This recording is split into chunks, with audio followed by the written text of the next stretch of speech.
transformation isn't possible if we don't start by accepting where and who we are now, in this moment.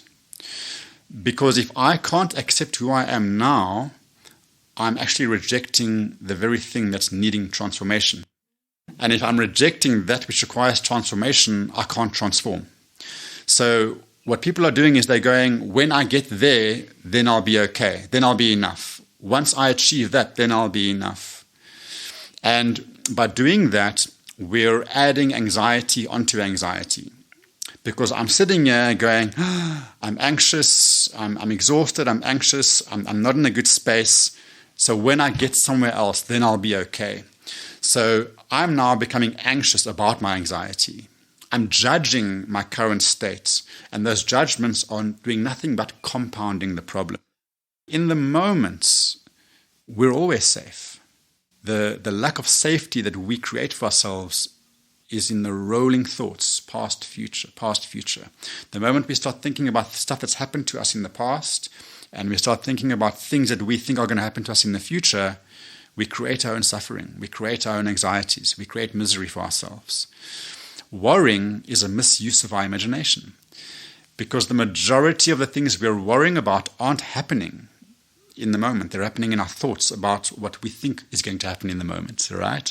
So when I'm in the moment and I train myself, I practice just being in the moment and allowing my current feeling state to just be as it is, and I feel my emotions all the way through, I start to clear those suppressed emotions that are keeping me stuck in my life. Transformation starts from within. But what does that mean? In today's episode, I talk to Volker Schlettwein, who supports leaders on their path of transformation. To do this, he uses the power of breath to do the inner work, let emotions flow, and find one's own authentic leadership style.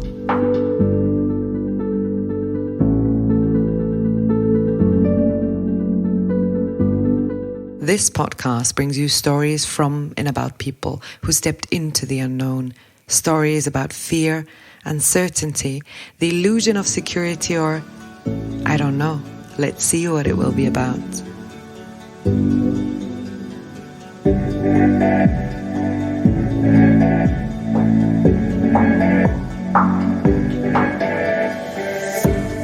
My name is Katharina Bayer, and I will host you on this journey into the unknown.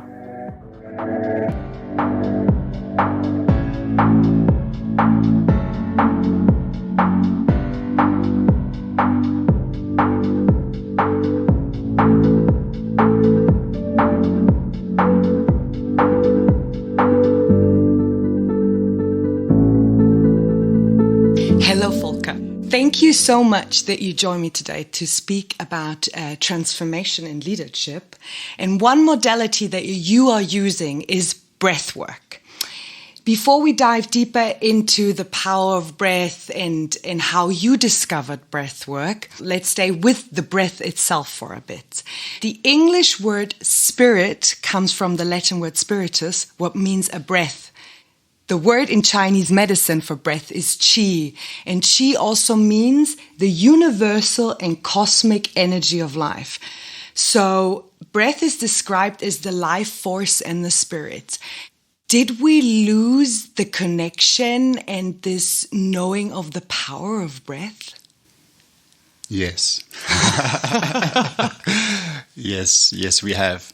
I think for starters, we have, I won't say all of us, but most of us have forgotten how to breathe properly.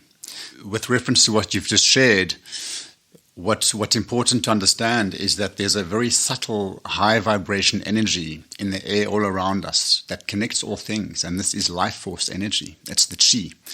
And when we breathe, we're harnessing this life force energy and connecting to our own life force at the same time. So as we experience life, especially as we grow older and we have more responsibilities and more stresses in life to deal with, that, along with the fact that many of us are subconsciously suppressing emotion because of past experiences we don't want to repeat or feel into. And so we end up becoming quite tense. Not only do we become physically tense, but we are using the breath and tensing up the guts to push down past memories and experiences that we don't want to revisit. We don't know we're doing it, but that's what's happening. And as a result, we lose the rhythm of our natural breath. The natural breath is the belly breath. It starts at the belly using the diaphragm. And if I'm going to encourage you now as well, and maybe your listeners, just to take a nice deep in-breath through your nose and just notice whether you're breathing directly into your chest or whether you're actually breathing into your belly. And if you're breathing only into your chest, then you're breathing into a rhythm that has become habituated because of what I've just shared. So when we breathe into the chest alone, what we're doing is, firstly, we're only taking in, I can't give you an exact percentage, but we're probably losing up to around 70% of that life force energy that's available to us. Firstly, because your lungs are shaped in a particular way that the largest surface area of the lungs is towards the belly, down towards the bottom. So if you're breathing into your chest, you're only accessing a smaller surface area of your lungs with the air that you're breathing in. And secondly, when you breathe into your chest, you're stimulating your sympathetic nervous system, which keeps you stressed. It keeps you tense. It keeps you on high alert. And that prevents you from finding your optimized flow state, both in terms of your physical health and just functioning optimally through your typical day. So yes, we've forgotten how to breathe properly, and we're not typically connected into the energy world as well. You know, it's quite a big topic because the breath also serves as a bridge between the physical world and the energy world. The breath is one of those things that we do unconsciously and consciously. You know, if you stop thinking about your breath, it just continues to breathe itself. But you can also bring awareness to your breath and change your rhythm consciously. So it's one of those incredible rhythms of life that is so symbolic. You know, it also represents the rhythm of life and death. How we breathe is directly related to how we experience life. To give you a simple example, if you struggle to breathe in deeply, we question, are you open to receiving from life? If you struggle with your out-breath, what does that mean about how you relate in terms of giving to life? If you're not breathing properly, are you living properly? You know, so those are the kinds of questions we ask just by looking at your breathing rhythm. It's interesting you said because we touched a really big topic. One is repressing emotions through breath, then finding out about our breathing patterns. Then what you said is this life and death. For me, it's also like what I breathe out, you breathe in. So it's also about connection, right? Did you research, or were you really interested in which ancient tribes used it for something of transformation, and maybe also why why are we rediscovering it right now? Because I have the feeling more and more people are into breath work. They say, like, take a deep breath. You know what I mean?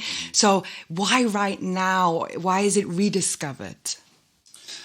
I can't bring in specific tribes that used in a particular way. Regarding the ancient indigenous tribes, I know that the medicine men and women of the tribes used the breath in their shamanic practices to travel between dimensions and to transcend the three-dimensional reality.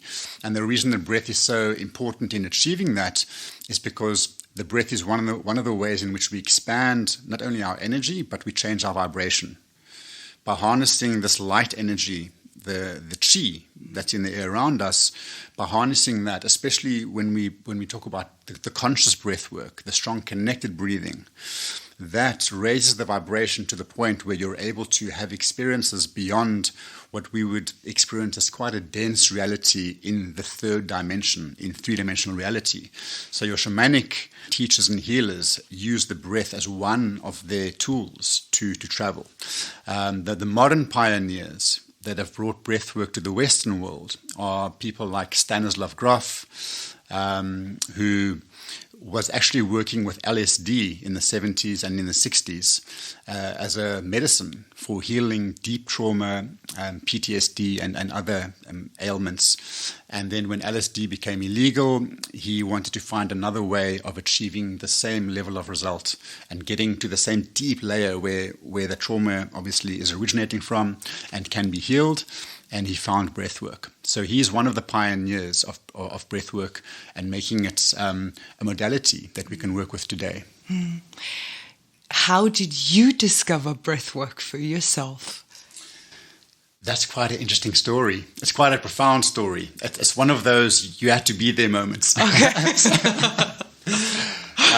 This was towards the beginning of my own journey of transformation, my personal journey of transformation. I was still in quite a, I wouldn't say a negative space. I don't like using the word negative. I think we're always exactly where we need to be in terms of our growth and the potential that's there for transformation. But I hadn't yet started really working on myself consciously and taking the inner journey. You know, for most of my life, I was searching outside of myself for happiness, and it's an illusion. You know, changing jobs, changing relationships, changing locations. I changed pretty much everything I could change outside of myself, and I just couldn't find it. And I'm sad to say it's only when my life sort of fell apart, and by falling apart, it feels like everything was stripped away from me in the space of about 6 months. Getting divorced, my daughters being relocated to another part of the country quite far away from me, and then making emotionally unstable decisions through the turmoil of that whole experience and making bad business judgments, losing all my money. So it's safe to say that I lost pretty much everything in a short space of time. My family, my money, my business, my self-worth, and I ended up in a bit of a hole, and I wasn't quite sure how I was going to get out of that hole, and I went into quite a deep depression and confusion, not only around what to do next, but who was I in the world, and did I have a place in the world? And I felt like an absolute failure, looking back as a father, as an ex-husband, as an ex-business owner, and going, wow, I've really screwed things up quite royally. And it's quite easy when you start telling stories to yourself about these things, how you can start taking on shame around that you're not good enough, that you don't belong here, you know. So it was when I was brought to my knees and I felt like I had no other options available to me that I started doing the real work. And early on in that journey, I remember sitting on my bed the one night. I was living in this tiny little apartment, like literally the double bed didn't even fit into the bedroom. That's how small it was. So I had my double bed in the lounge area, this little lounge area with a kitchen right next to it. And it literally felt like a little prison to me, purely because of where I was in my life. And I sat on my bed the one night, feeling really desperate. And I wasn't typically someone who prayed. You know, I had always lived my life as if I've got to make things happen myself, and I felt like I was quite alone in the world just because of my upbringing and past experiences. But this one night, through the desperation, I decided I was going to have a conversation with the universe, God. Didn't even know what to call this benevolent being that I'm now speaking to, and I literally went into a gentle meditative kind of discussion. It was more of a discussion than a prayer, and I asked for help. And I said, like, I'm pretty screwed. No energy, no motivation, depressed, no money, no joy.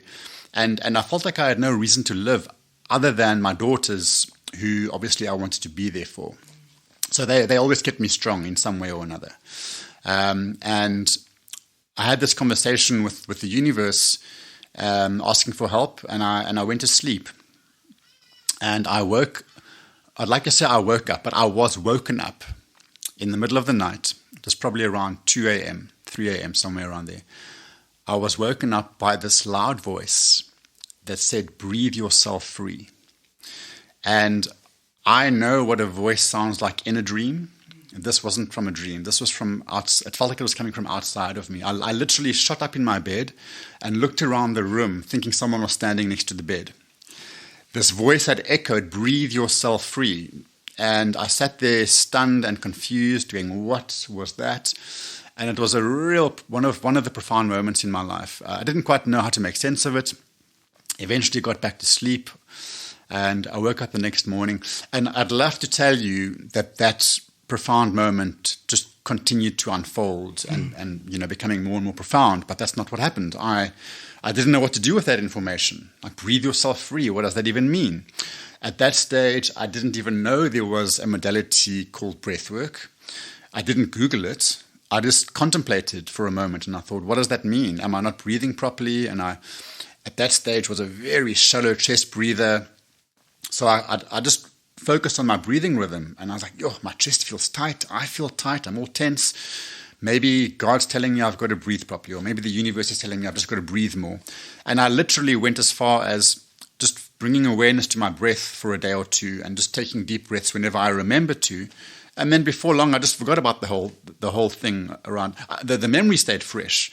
What to do about it fizzled out, and I just carried on, in my stuck life. But what happened then, literally about 2 weeks later, a friend of a friend who I was having a conversation with happened to mention that she had just come back from an ayahuasca retreat, and that the ayahuasca shaman was still in town and he was doing a few more. And I didn't at that stage either know what ayahuasca was, never heard of it before. And so there was something in that conversation that just spoke to me, and I just knew I had to go and do this ayahuasca. And I asked a few questions. What is it? What do you do? But knowing very little, other than you drink something and then you go on a journey. Yeah. That's all I knew. I just went and did this ayahuasca weekend. And we started on the Friday night. My first ayahuasca evening was quite mild. I had huge expectations. I arrived there. I'm going to drink ayahuasca, and it might just fix my entire life for me. Giving all my responsibility away to the plant. And I woke up on the Saturday morning feeling a little bit disappointed because ayahuasca didn't reveal all my life secrets and insights that I needed to know. All the questions I was asking. And then we were invited to go and do breath work. And I thought, oh, what is that? And I assumed we were going to be doing some meditation. And we lay down and we did 60 minutes of conscious breath work, which completely blew me away. My breathwork experience was more powerful than the ayahuasca journey.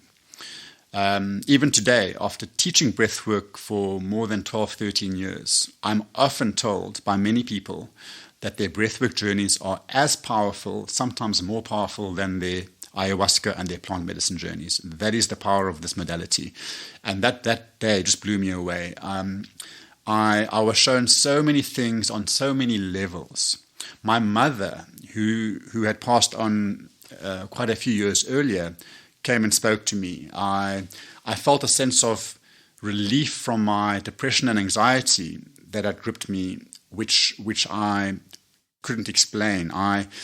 From this expanded state, I was able to look back at the challenges that I was experiencing, realizing I'm doing it all to myself. Nothing's happening to me. I'm just stuck in a particular mindset. And realizing that I'm creating my own prison. My flat, my little tiny flat wasn't the prison. My mind was the prison. I was creating my own prison with my limited thinking. But my vibration was so low, the energy was so low that I didn't know how to get out of it. And one breathwork session liberated me from all of that. It doesn't keep you liberated. It gives you an experience that you can then harness and continue working with. But just like ayahuasca wasn't going to fix my whole life in one journey, breathwork won't fix your whole life in one breathwork session. But it gives you the insight that you need at that moment to make big shifts if you're willing to do the work. Thanks for sharing this, because I had similar experiences of wanting a shortcut in life, but you also pay a price for a shortcut. And what really resonated with me, because I was part of one of your breathwork sessions, is that whenever I do breathwork, I have the feeling that my body feels free in that moment to do whatever it wants to do. It can shiver, it can shake, it can cry, or it does movements where I know I'm not doing the movement. And this is so liberating for me, because I feel freer because it's not my mind saying something. Your kind of breathwork that you're doing, it's a circular breathwork. Can you explain what it is for people who have never experienced something like this before? Like, can you say how it looks like and what they could expect from breathwork? Or Yes, absolutely. So I like to talk about breath work as energy work. Mm-hmm. It's more than meditation. Meditative breathing and meditation as a practice is more about being calm, present, centered, and just being fully present with whatever's there. When we do conscious breath work, we're actually working with energy to support transformation. So the circular breathing is a strong connected breath. We're looking for a strong in-breath. Usually in daily life, we recommend breathing through the nose. The mouth is meant for eating, the nose is meant for breathing, all right? But when we do the conscious connected breathing, we encourage the mouth breathing because what we're looking for is a strong flow of energy. If you imagine opening a tap from a hose pipe and that constant flow of water streaming out. Now, if you were to open and close the tap, obviously it's a weaker flow, you know. So we're not looking for a deep breath. We're looking for a connected breath, and that constant rhythm, in, out, in breath, straight into the out breath, straight into the in breath. It takes the life force energy, pulls it into the body through a constant flow and a constant rhythm. And that naturally takes the mind out of the way. We don't try to do breath work. We don't try to meditate. We don't try to quieten the mind. We don't try to try. We just let go. Mm-hmm. And I think people who struggle with meditation, they tend to embrace breath work quite naturally because so many people are trying to meditate. And therein lies the problem. The moment you're trying to do anything, you're stuck in your mind because only the mind tries. Our being just is. It just is. So breath work takes the mind, calms the mind, because all we're doing is maintaining a constant connected rhythm. The breath does the work. Your body has its own wisdom. Your body knows exactly how to heal itself. Your body knows what it needs to let go of. Your body knows how to recalibrate, rebalance, and find this beautiful flow. All we need to do is get the mind out the way. So with conscious breath work, strong connected rhythm, we're harnessing this flow of healing energy. It's a high vibration healing energy that then supports the body on all levels. And this is the other reason why breath work is becoming so incredibly popular today in the world we're living in, with a lot of stress, a lot of uncertainty, a lot of unknown, because it supports you at all levels of your being. So it supports the physical body, it supports our mental imbalances and dis-ease, and the emotional. And as I alluded to earlier, as I mentioned earlier, it expands the vibration within our being in a way that allows us to look at things that we're stuck with in our lives, problems we're experiencing that we don't have answers to, and we start to see things very differently. It's a little bit like you know, with every breath you're climbing one step up a mountain, and the horizon gets bigger and bigger and bigger of what you're able to see, what you're able to dream, what you're able to experience, just broadens with every breath because you're literally expanding into your higher self, into an expanded version of yourself, liberating yourself from the contracted, tense energy that stress and anxiety and heart and you know, overworking and exhaustion creates. You mentioned before that you were trying to find like this quick fix in ayahuasca. Is there any risk that people try to find this in breathwork as well? Yes, absolutely. And I think that risk applies to many things, even just attending a workshop, even reading a self-help book. You know, we so many people, and I speak from experience. This is what I used to do. Before I come to the breath work, just to maybe share an example with you, when I was in my 20s, through my mom's influence, I started reading a lot of self-help books, and I had this big bookshelf full of self-help books. And if you had to walk into my apartment and look at my bookshelf, you'd probably think that I was some kind of guru or expert, you know, because I had all the books. And I read them all.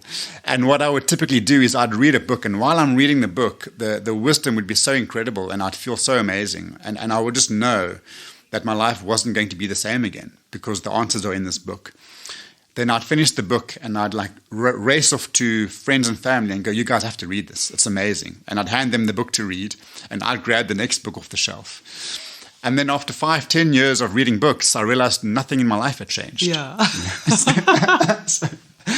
If we're not doing the work, nothing's changing. And it's because we have to take responsibility. Responsibility is the ability to respond with the new wisdom and information and insights that we are receiving. There isn't a plant medicine on this planet. I'm talking ayahuasca, iboga, San Pedro, mushrooms, psilocybin.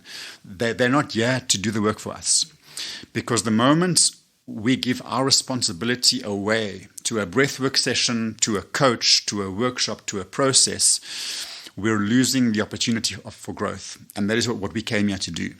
We came to Earth to grow and to initiate through our challenges into better versions of ourselves. And the moment we give our responsibility away to the quick fix, we lose that chance for growth. And that isn't what life is here for. So without taking responsibility, we can't embrace transformation. The two go hand in hand.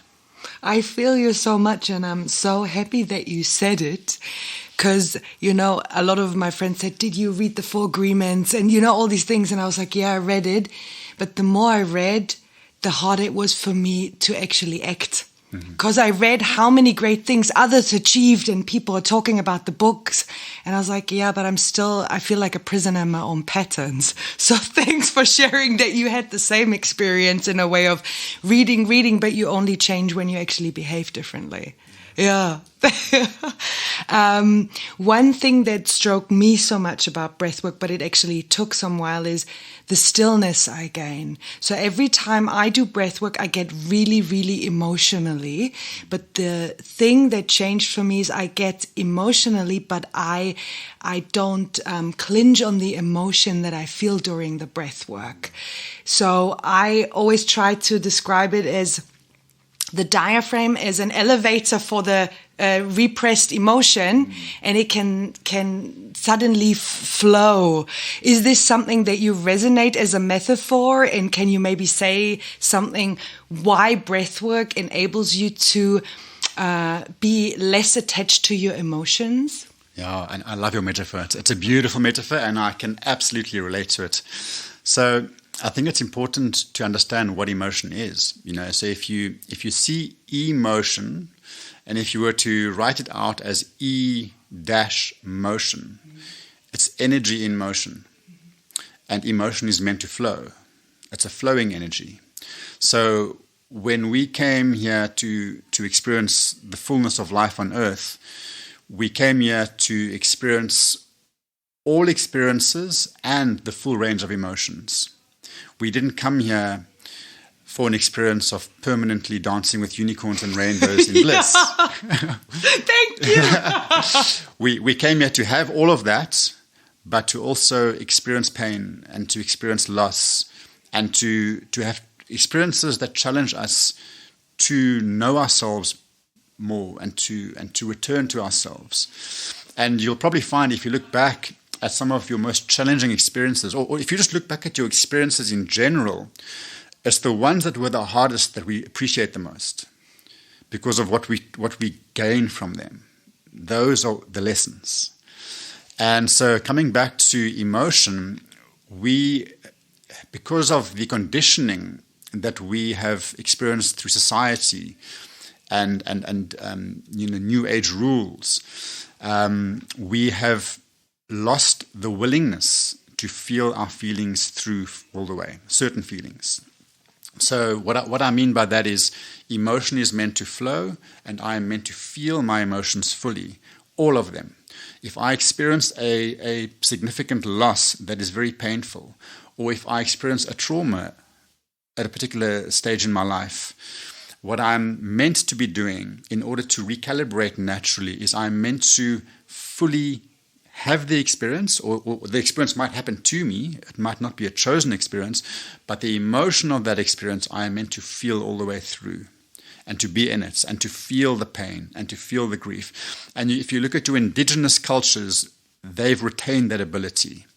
For example, in South Africa, our Xhosa culture, when they mourn the loss of a loved one, they wail. They scream and they wail and they fall on the floor and they really just allow themselves to express vocally and through their emotions the pain of that loss, so that the emotion can continue to flow. And what has happened in the Western world is many of us have been conditioned to avoid our feelings. Men in particular have been conditioned to believe that, boys don't cry, boys mustn't show emotion, we must be tough, boys must be tough. And we're trying to be tough at the expense of being strong. Because you cannot be strong if you're suppressing emotion. And I'll speak to that in a moment, right? So when I feel my emotions fully, I'm allowing that emotion, which is vibrating at a very particular frequency, I'm allowing that to flow through me, and then I can return to my natural energetic flow state. The moment I get conditioned to avoid or run away from my emotions, and I develop habits of escapism, which could be anything from alcohol to working too hard, right through to the more extreme things like heroin and serious drugs, and anything in between, watching too much TV, for example. These are all numbing agents to avoid feeling what's there. And when I suppress my emotions, when I choose not to feel them, what I'm actually doing is I'm taking energy that's meant to flow through me and I'm locking it into my body as a low vibration energy.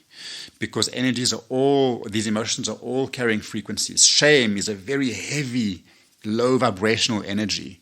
Anger, grief, jealousy, these are all states of being that are low vibrational. It doesn't mean we're not meant to feel them. We are meant to feel them, but we're meant to feel them all the way through so that they can move through us. When I lock it into my body, unintentionally, by running away from it, it's a bit like getting blocks of ice in my flowing water. Block after block after block. And after 20, 30 years of doing that, I become more ice than water. In fact, not I lose connection to the I, to who I truly am. Because I've lost connection to my body. I've lost connection to my essence. And that creates confusion, it creates anxiety, it creates depression, exhaustion, and everything else in between. It also leads to the majority of physical dis-ease that we now experience in the world. People like Dr. Gabor Mate and many others have done amazing research, and their research is strongly suggesting that the majority of illness is caused by an imbalance in the energy body because we are suppressing our traumas and our emotions. There always are going to be exceptions to that with genetic transfer, etc., etc. I'm not for a moment discounting that, but the majority of illnesses that we can't account for are because we've chosen at some age or stage to stop feeling our feelings.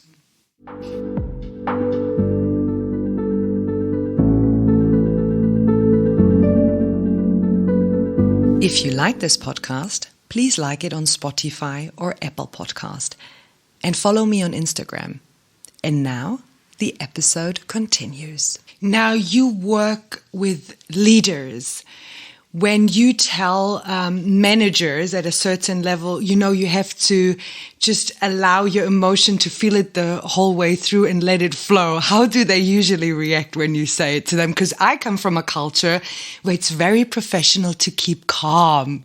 I think maybe before I even answer that, I'm going to come back just to maybe speak into how the breath work is supporting the emotions and what you spoke about, the diaphragm being the elevator. I just wanted to maybe give another way of explaining exactly what is happening with our emotions when we do breath work and how it links into the breath work. I want you to imagine for a moment if you were to have a dirty coffee cup. What I mean by that is a coffee cup that you've just emptied with your morning breakfast, and you've got all the coffee marks on the inside of the cup that have been left behind. Imagine that to be your suppressed emotions. It's stuck energy that you've locked into your body. As you start to do conscious breath work, you're harnessing this high vibrational energy into your body, and it starts to flow all the way through. And this energy that we're breathing in goes very, very deep. It actually has the ability to even impact the cells in your body. That is the equivalent of taking that coffee cup and pouring crystal clear spring water into the cup. And what happens is the water goes in, it starts to swish around the cup, swirl around the cup, and eventually it loosens the stains off the inside of the cup. And then you've got this dirty coffee water that's now starting to fill up the cup. Eventually that starts spilling over the edges. And if you were to keep pouring the water, after a long enough period of time, there'll be nothing but clear spring water in that cup. So what's happening is through the breath work, we're harnessing the strong connected breath. It goes in, and it's a very high vibrational energy. So the high vibrational energy starts to move around the stuck energy, which is low vibrational, and it starts to blend and merge and soften and loosen. And then this deep energy that we've been suppressing, which we're often not even aware of, starts to surface. Which is why many people at some stage of their breathwork experience, they start to feel emotional. They can't understand, they can't explain why. They don't necessarily have a story associated to it. They just start to feel emotional and the tears start flowing. Maybe anger arrives and they want to shake something out. That is the natural release of suppressed emotion that the breathwork supports, because we're bringing in a high vibration energy. It's the frequency of light. It's the energy of almost unconditional love, that energy, which then alchemizes the low vibration energy and releases it out of the body. So coming back to my question Yes. with the leaders. Let me answer it this way. When we start talking about the power of vulnerability, initially, there's discomfort in the room. You can see the body language, and people are shifting on the chair, like, I don't do vulnerability. And the reason for that is so many leaders. There's a particular archetype or archetypal energy that many leaders have, which is that of being an achiever and being a natural leader. And where they got that from. And obviously not all leaders have had this experience, but we've seen with the leaders we've worked with that there's a general archetypal energy that weaves through many, many leaders. And that is from a very young age, something has happened in the household that has forced them too early to take on that leadership role. And, it could be the father figure or the protector of the household leaving the household at a young age or at an early stage. It could be an abusive household or some kind of experience or situation where that young boy or young girl had to take on that protective role. And they sacrificed their innocence, they sacrificed their childhood, they sacrificed just the ability to be a young, playful, innocent child, to be strong, to get things done, to toughen up. And through that sacrificing of their own vulnerability, because they had some experience that had them believe vulnerability isn't only weakness, it's dangerous. When I'm vulnerable, it threatens my family system. It is threatening to be vulnerable. And so they sacrifice that and they become these strong, often hard leaders, my way or the highway. What I say goes, and that is when they're still coming from that imbalance, still carrying that deeper childhood wounding. The moment they start doing some of the inner work on themselves and they start to develop self-awareness, they tend to develop the positive traits of being a more conscious and supportive leader. So when we start to bring in the power of vulnerability in the spaces we work in, we're bringing in that context, helping them to understand why they sacrificed their vulnerability and why they're uncomfortable with it.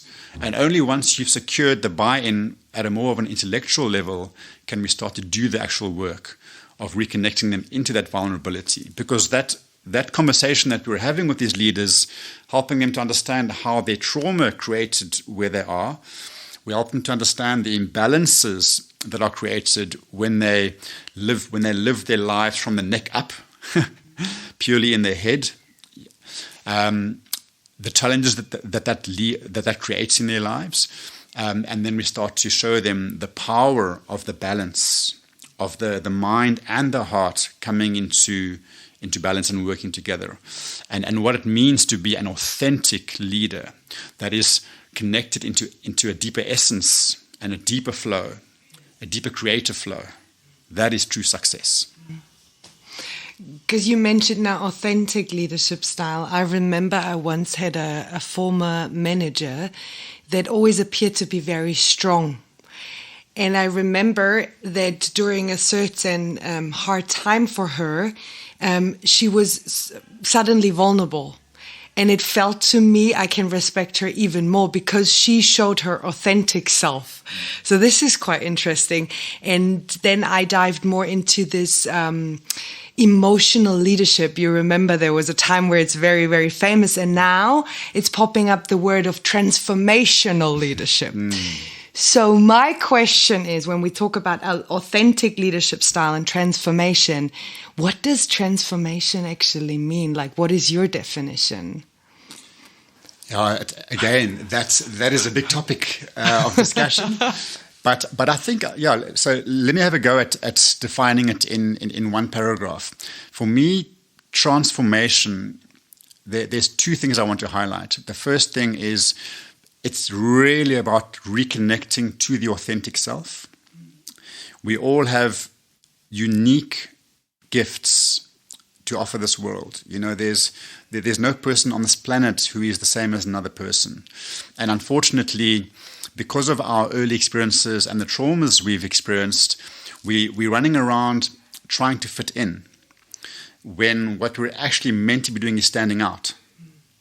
We're meant to be standing out in our uniqueness, in the unique expression of what we came here to contribute to this earth.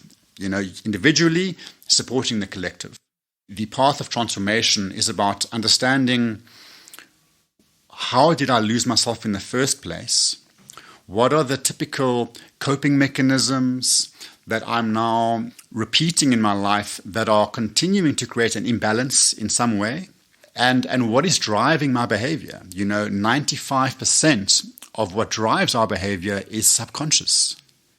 So there are many people, leaders, successful leaders, who have achieved many things on their list, and they're ticking them off one by one. But as they tick it off, they realize, I'm still not happy. I'm still not happy.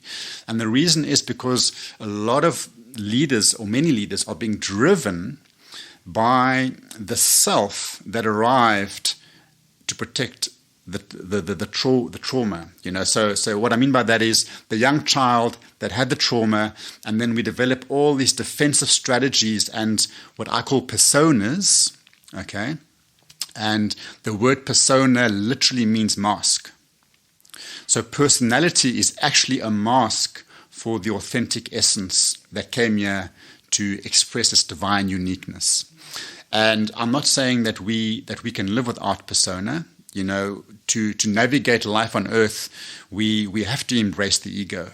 There are so many people on a crusade to kill the ego, death to the ego. You know, that is nonsense. We have to love every part of ourselves, including our ego, so that we can, you know, keep up our appearances in terms of being accepted by the world, and so I can express my unique gifts in a way that can be received by others, and so I can meet others where they're at. So absolutely, I rely on my personas in certain situations, but not at the expense of my authenticity.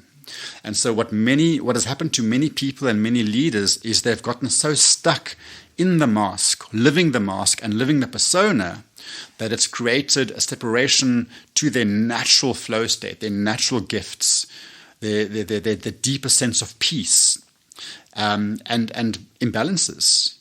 There are so many leaders, they don't want to admit it, but I can share this with you very openly because we're doing the deep work with leaders. They're all anxious. They're all anxious, and they don't feel like they have a right to be anxious because they're successful, they have these high profiles, people are looking up to them, and so for them to admit that they're anxious doesn't feel natural. And then we take them out into the wilderness, to the mountains, and we're sitting around the fire, and we start to share honestly about where we're at. And then one by one, they're hearing the next person saying, I'm anxious, I'm anxious, I'm anxious. Because the more responsibility that they take on, the more anxious they become, you know. So coming back to what you asked, what is transformation?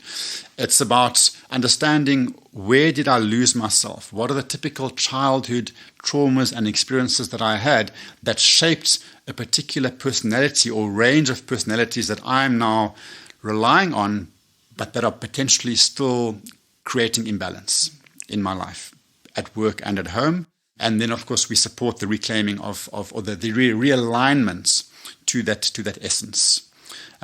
which we can also refer to as the heart. It's the balancing of the mind and the heart and bringing those two back into harmony. So for me, that has a lot to do with transformation, because only once I know who I truly am will I know what I truly want to achieve. What is my purpose? Purpose isn't necessarily a particular job or a particular role. It's an expression. Purpose is an expression of my truth and my authentic nature. So I can express purpose in everything I do. But if I'm disconnected from myself, I can run around or roam around this earth an entire lifetime stuck in my coping mechanisms, never knowing the true peace and power of who I truly am. And then the other part I want to speak into is around transformation, and I think so many people fall into this trap, is transformation isn't possible if we don't start by accepting where and who we are now, in this moment. Because if I can't accept who I am now, I'm actually rejecting the very thing that's needing transformation. And if I'm rejecting that which requires transformation, I can't transform. So what people are doing is they're going, when I get there, then I'll be okay. Then I'll be enough. Once I achieve that, then I'll be enough.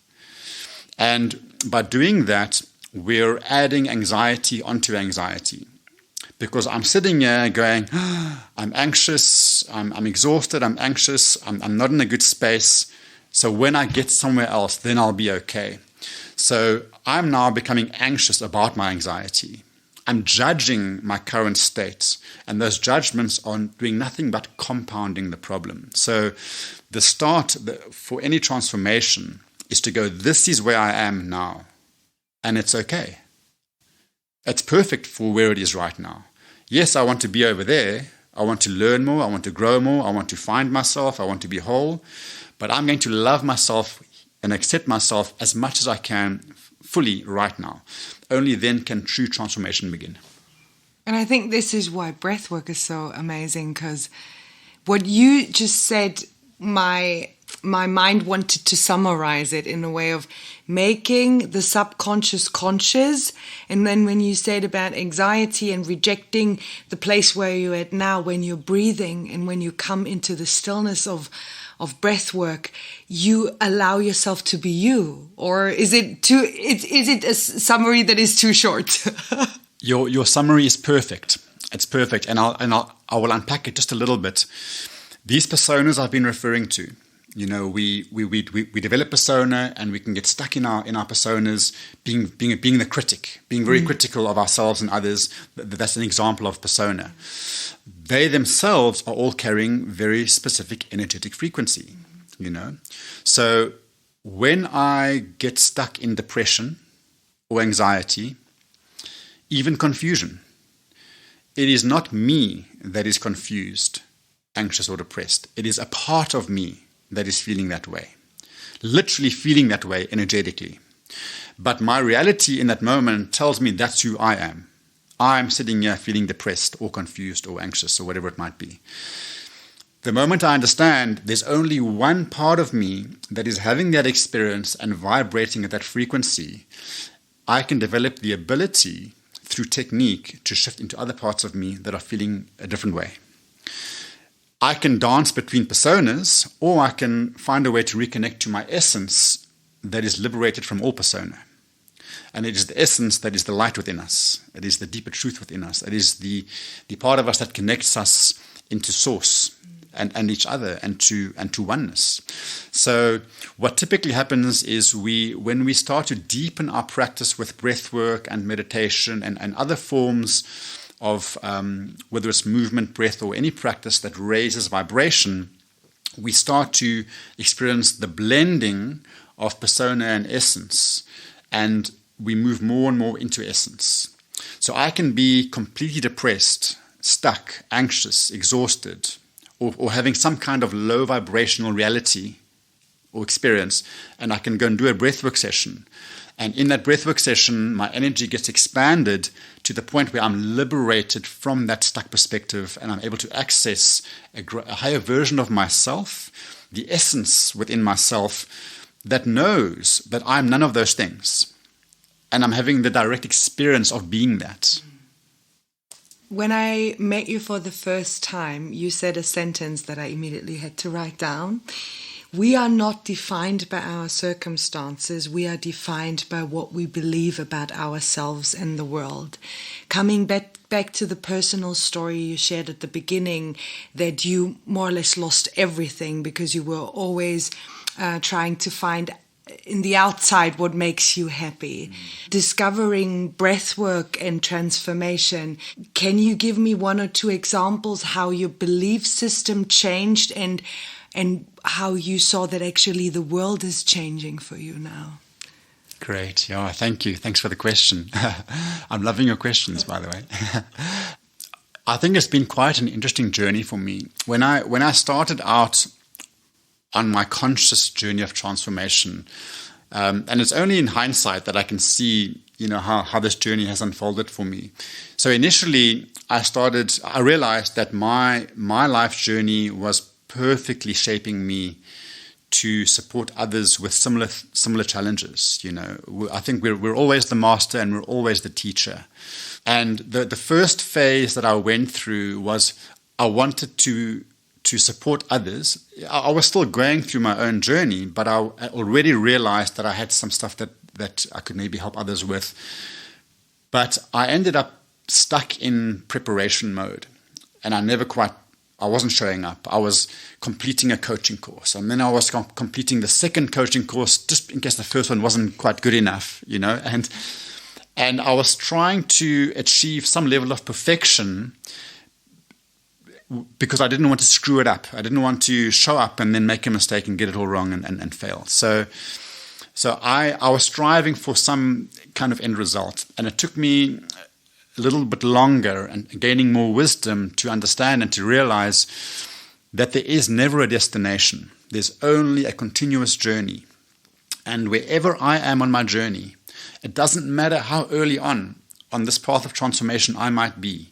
Wherever I am on my journey, there's someone behind me who doesn't quite know as much as what I've learned, and there's someone ahead of me who knows just a little bit more. So I'm always in the position to teach, and I'm always in a position to learn. I'm not striving for some perfect end result somewhere. So I had to learn that for myself firstly. And then I found myself going, okay, cool. So I must show up. Right. And then I would prepare a workshop and I would show up.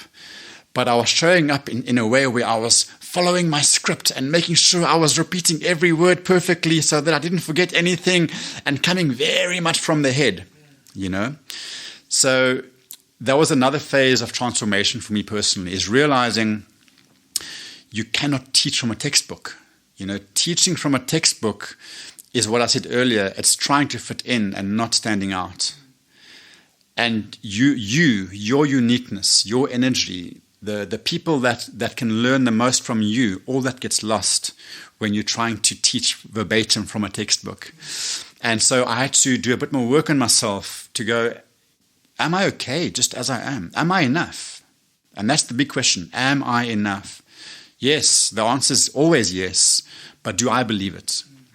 And what needs to happen for me to truly believe it? There's a little boy inside me that was rejected his whole life. There's a little boy inside me who was abandoned and rejected and abused in his own way, who's terrified of failure. And I had to start realizing when I'm in those moments when I'm anxious, when I'm afraid, when I think I might get it wrong, when I'm about to sit in a circle of very powerful leaders, questioning, do I belong at the circle? Am I good enough for the space? This little boy is there wanting that safety. So I had to take responsibility to give myself the safety that I never had growing up. So I had to offer that to myself. And so that was the next step for me. And that was a very powerful, powerful shift on my journey of transformation. I could feel the change in receptivity, that the change in how people were responding when I was initially showing up needing to be perfect in my delivery versus showing up from the heart, no longer making it about me, but making it about being of service, making it about them. And how can I just, through my authentic expression, through just being me, how can I make a difference? Not only did the impact change, it became a lot more powerful, I finally started enjoying it. I allowed myself to just enjoy it because it was more authentic. I was realigning with my natural flow state. Quite a few years ago, again, quite early on in my conscious journey of transformation, I decided to do a talk. I was taking part in some online seminar, and I was doing a talk for quite a big audience, and I was shitting myself.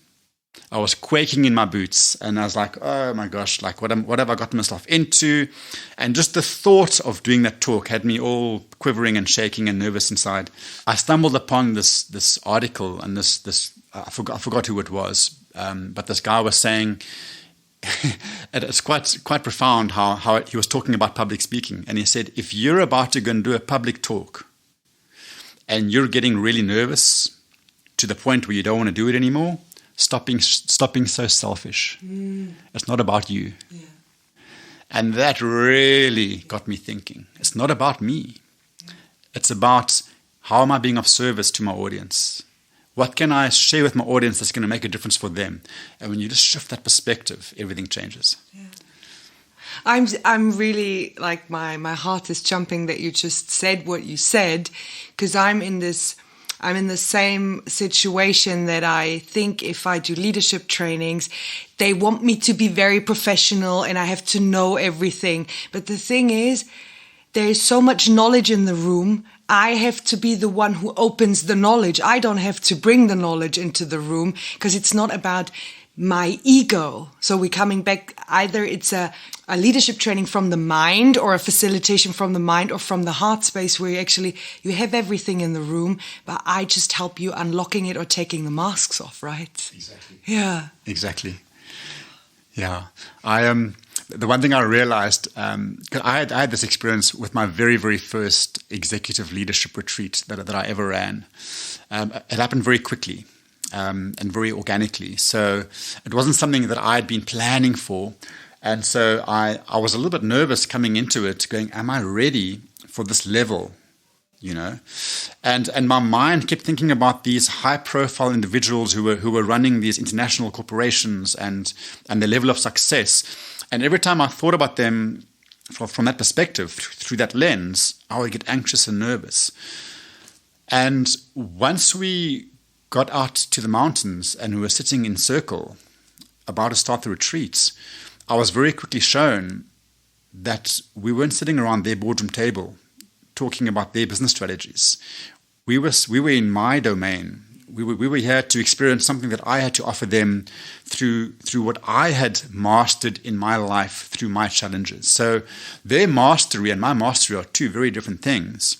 And there we had to learn something that I had to share with them. And the moment I embraced that, and I could see that they themselves were carrying their own anxieties, because they realized they weren't in their own boardroom or at their own boardroom table. They were now coming to do some work around vulnerability, around areas in their lives that they need support with. And that really helped me to gain confidence to just show up and be authentic in what I do. Yeah. What you said before, don't we all have this inner child that is just afraid of being rejected? They have it in their way and you have it in your way. And if we just accept it and be very compassionate with it, I think we could learn so much from each other, right?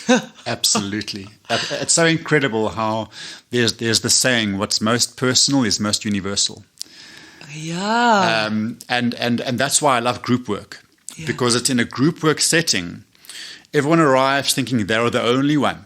Yeah. I'm the only one who's nervous. I'm the only one who's anxious. I'm the only one who can't relate in my household, who's got all these challenges with my family. I'm the only one. And then we start to share from the hearts truth about where we're all at. Yeah. And when we go, oh my gosh, we're all in this together. Yeah. We're all having the same experiences. And that's what's so refreshing.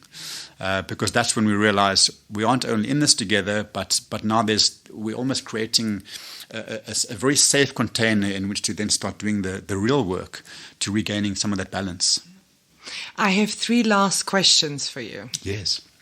So the first of the 3 last is, what is your biggest fear? Wow, that's a great question. What is my biggest fear? What comes to mind is, I'm going to start by quoting actually something I heard from Nelson Mandela.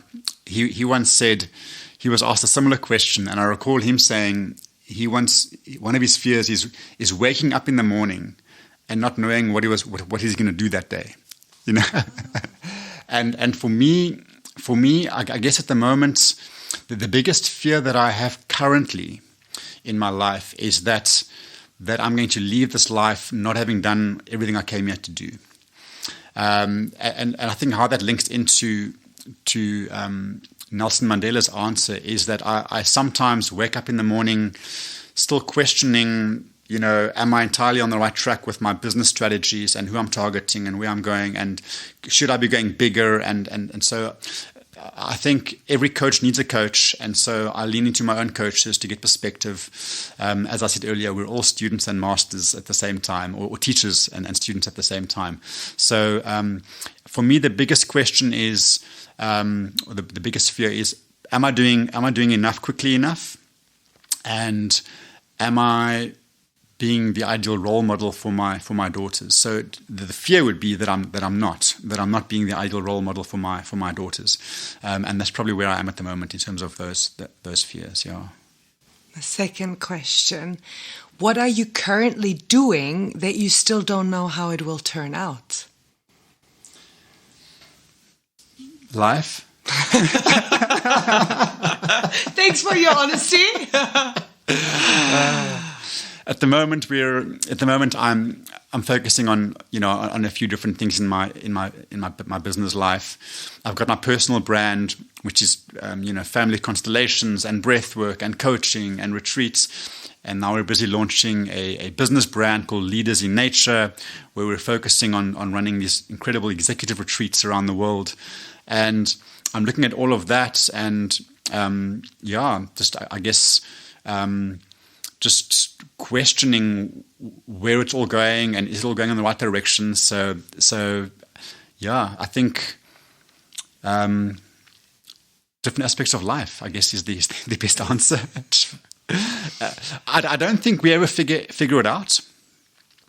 I think the journey of life is about a continuous exploration, and if anything, I've stopped trying to figure it out. I've been on a journey for most of my life to get out of my head and back into my own heart. I sacrificed the story I shared with you earlier about what many leaders are doing in terms of compromising their vulnerability to find a safe space in the mind, in the head. That's my story as well, So trying to figure it out keeps us stuck in the head. And when we just stop trying to figure it out and choose to be fully present in the moment, that's when we're harnessing a deeper intuitive flow of creativity. And then the figuring out happens on its own. You remember that we were talking before about reading books and then thinking we know it all, but actually it's hard if you never practice it. So the last thing is not really a question, but I ask you that you give one thing, like a task to the audience out of our talk that they now can do to take one of these little things to life and actually practice it, and not just listening. It's like reading another hour of a book, but what can they do to actually bring something into life, what we talked about? Oh, beautiful. I might offer more than just one thing. Yes. But I'm going to keep it simple, right? I think the most important thing is daily practice. We spoke earlier about going for one breathwork session, one ayahuasca, one self-help book, or having one experience and then wishing our lives would change, and not necessarily taking responsibility. So I think the first step towards conscious responsibility is realizing that improvement or positive change, sustainable change in life doesn't come from a once-off process or experience. It comes from a lifestyle. And so I'd like to encourage your listeners to start a daily practice, and ideally a daily morning practice. Don't underestimate the power of this, because how you spend your entire day is determined by the quality of the energy with which you're carrying through that day. The quality of your energy determines the quality of how you feel and what you think and what you do.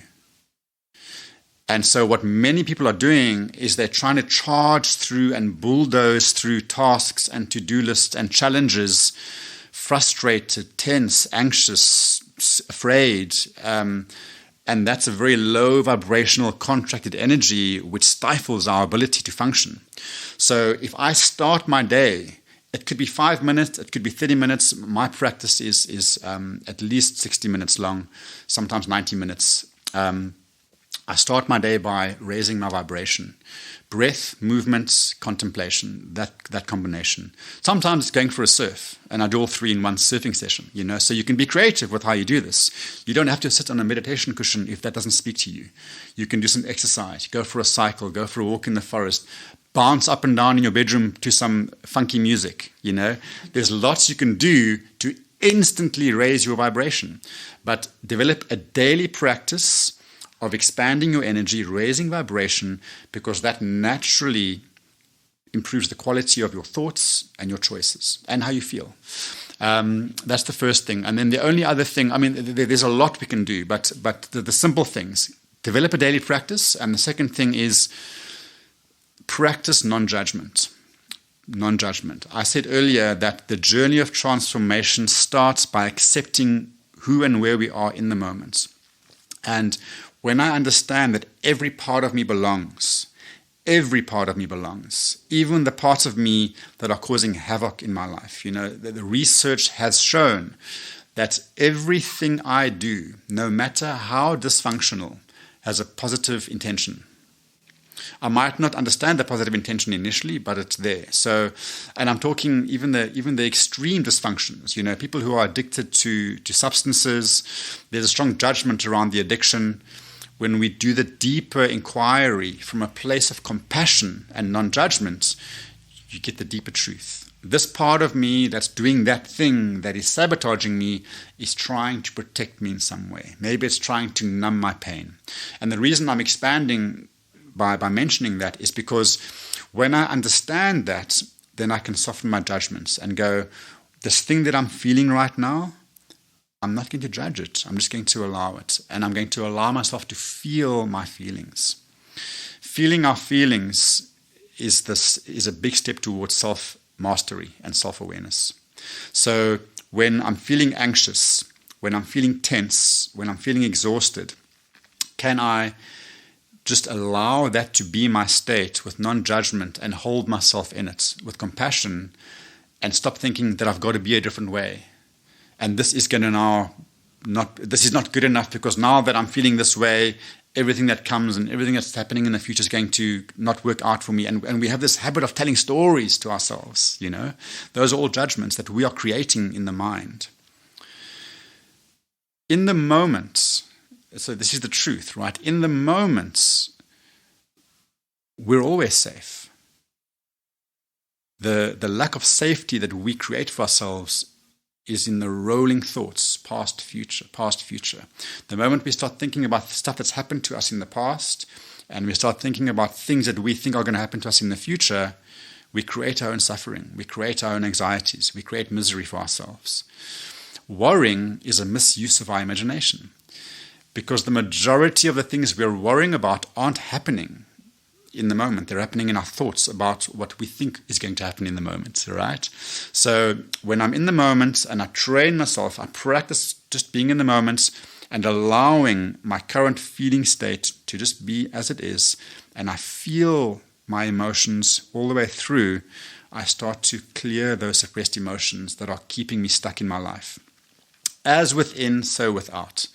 The more I can feel what's there, the more I'm melting those ice blocks that I spoke about earlier. The ice blocks we started accumulating in that flowing water just by feeling those deeper feelings that I've been running away from through my busy practices, my busy habits. Just by feeling those feelings, I start to melt those ice blocks. So I've answered your question in a very long way. Daily practice, feel your feelings with non-judgment. That's what I would recommend you start with.